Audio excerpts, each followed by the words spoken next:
उत्तर प्रदेश सरकार में कैबिनेट मंत्री धर्मपाल जी मौजूद। सर, गाय के गोबर के पेंट से अब बिल्डिंगें रंगी जाएंगी।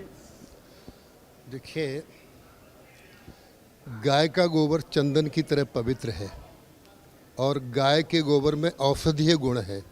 इस नाते से माननीय मुख्यमंत्री ने जो कहा है, अखिलेश यादव को ही गाय के गोबर में बदबू आती है।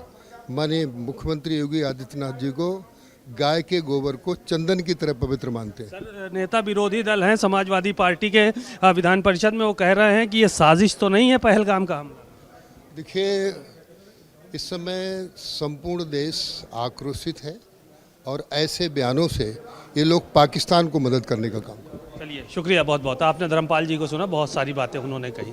पहलगाम को लेकर तमाम बयानबाजियां हो रही हैं, ये किस तरह से देखिए, सपा उपा तो क्या बोलते हैं तो जानते हैं। उनका आप 8 सालों से देखें, भ्रष्टाचार, गुंडागर्दी और लूट खसोट, वंशवाद, परिवारवाद। 8 साल से शांति है राज्य के अंदर, हिंदू मुसलमान सभी मिलकर रह रहे हैं, विकास कार्य हो रहा है। लेकिन जो घटना हुई है पहलगाम, आप विश्वास करिए, आतंकवादी जहाँ छिपे होंगे वो निकाल लिया जाए।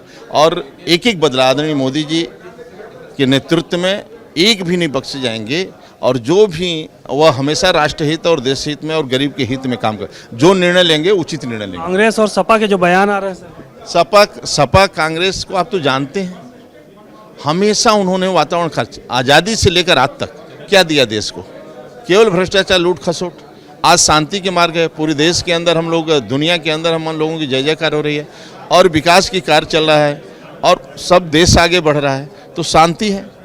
शुक्रिया बहुत बहुत। जेपीएस राठौर जी, सर, पहलगाम हमले को लेकर बयानबाजी सपा और कांग्रेस की तरफ। अब ये नॉन सीरियस लोग हैं, इनको जनता समझ चुकी है, पूरा इनको गंभीरतापूर्वक कोई नहीं ले रहा है।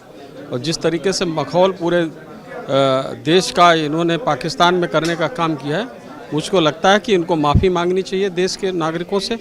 और इस तरीके का कांग्रेस को संज्ञान लेना चाहिए कि किस तरीके से मखौलबाजी पूरी देश के हमारी पाकिस्तान में करवा रहे हैं। इसका अगर नहीं करेंगे तो मुझे लगता है नागरिकों में बहुत ज़्यादा रोष इसके कारण आ रहा है। मॉक ड्रिल होने जा रही है नागरिक सुरक्षा को लेकर देश में, वहाँ पे रक्षा मंत्री बैठक कर रहे हैं और यहाँ मॉक ड्रिल होने जा रही है। देखिए, हर तरीके से तैयार है, भारत की सेना भी तैयार है, नागरिक भी तैयार हैं और सारी व्यवस्थाओं को चुस्त दुरुस्त करके और आगे की कार्रवाई को सुनिश्चित करने का काम माननीय प्रधानमंत्री जी कर रहे हैं।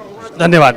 आपने जेपीएस राठौर जी को भी सुना और बहुत सारी बातें उन्होंने कहा कि नागरिक सुरक्षा भी ज़रूरी है और सेना भी अपनी तैयारी कर रही है। नंद गोपाल नंदी जी से बात करते हैं। सर, पहलगाम की घटना को लेकर बयानबाजियां सपा कांग्रेस की तरफ से कैसे देखते हैं? देखिए, ये हमेशा केवल वोट बैंक के लालच में, तुष्टीकरण की राजनीति में देश का अहित करने पर आमादा रहते हैं और ऐसे लोगों को जनता ने करारा जवाब दिया है, फिर से जवाब दें। चलिए, धन्यवाद। आपने सुना नंद गोपाल नंदी जी को, बहुत सारी बातें उन्होंने कही। निश्चित रूप से हर कैबिनेट बैठक में लोक हित के, जनहित के, प्रदेश हित के तमाम निर्णय लेने का काम किया जाता है। तो आज की कैबिनेट में भी मैं समझता हूँ कि तमाम वो निर्णय लिए जाएंगे जो प्रदेश के लोगों के हित में होंगे, प्रदेश को विकासोन्मुखी बनाएंगे, विभाग को आगे ले जाने के लिए, हर विभाग को एक ताकत देने के लिए महत्वपूर्ण निर्णय करने का फैसला आज की कैबिनेट में होने वाला है। सर, गृह मंत्रालय की तरफ से आपात स्थिति को देखते हुए मॉक ड्रिल की जो है के निर्देश जारी किए गए। हाँ, कल गृह मंत्रालय भारत सरकार के द्वारा इस तरह के आदेश दिए गए हैं कि मॉक ड्रिल का कार्यक्रम नागरिक सुरक्षा की दृष्टि के लिए पूरे देश में सभी राज्यों में आयोजन होना है। इसी क्रम में हमारा उत्तर प्रदेश भी पूरी तरह प्रतिबद्धता के साथ इस काम को करेगा।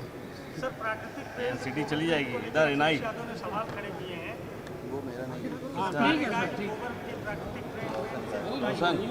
कम से कम ये उम्मीद थी कि जिस वंश के हैं वो कृष्ण वंशी हैं, तो गाय की संरक्षा, सुरक्षा और सम्मान अखिलेश जी जरूर देंगे, ऐसी उम्मीद थी उनसे। कैमरामैन पंकज के साथ सीमा नकवी, भारत समाचार, लखनऊ।